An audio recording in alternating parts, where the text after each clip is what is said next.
Yeah, I think one of the biggest domestic threats is something that Admiral Mullins hit on a year or two ago when he was chairman of the Joint Chiefs of Staff, was that debt is really a threat to us, and it's an internal threat.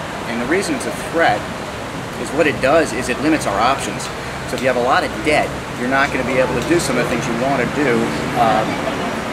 Typically, we're the go-to nation in this country if someone has a problem. So if there's a drought somewhere, if there's a hurricane somewhere, if there's a tsunami somewhere, the United States is the go-to nation. We're the people who help them out. If we have a lot of debt, we're going to start not being able to have that option to help out our friends internationally and sort of be the big brother that we are, the good big brother that we are. And then on the internal side, if we have a hurricane or if we have a war, we're not going to be able to respond the same way if we have a tremendous amount of debt.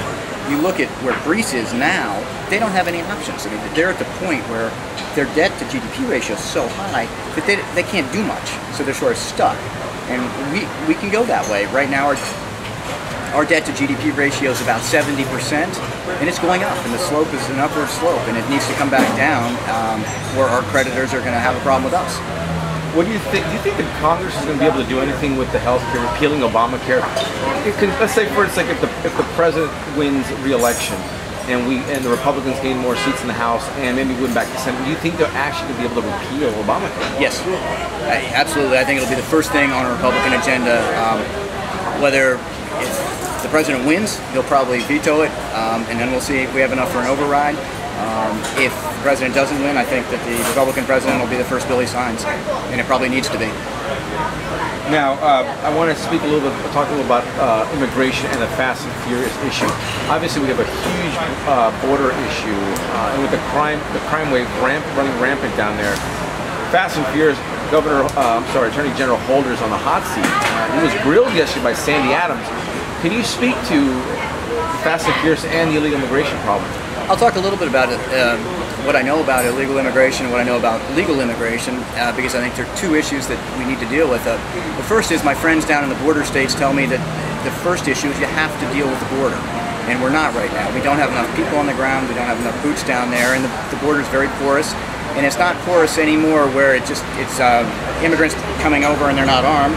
It's porous now where they're immigrants coming over and they have guns, and it's a real threat to the ranchers and the people who live on those borders. So we need to figure out a way to seal those borders.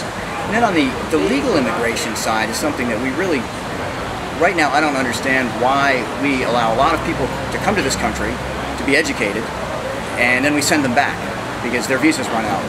It would make sense to me to try and keep the people you want, those who are entrepreneurial, from other countries, which is the way our country was founded.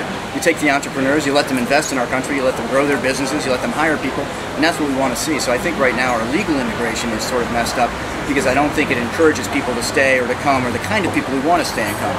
As far as the illegals who are here, I think you need an E-Verify system to try and dry up the workforce, and eventually they'll go back if there's nothing for them to do. Now you're running for Congressman Connie Mac's seat. He's announced he's running for the U.S. Senate. That's correct. He made a very controversial statement regarding the illegal immigration. He referred to the Arizona immigration law as Nazism, Gestapo-like. What do you think? Do you agree with him, and do you believe that the Arizona immigration law should have been upheld? And do you think Florida needs something like that, or the nation as a whole? I mean, that's a great question, Javier. I don't live in Arizona, so it's very hard for me to speak to that.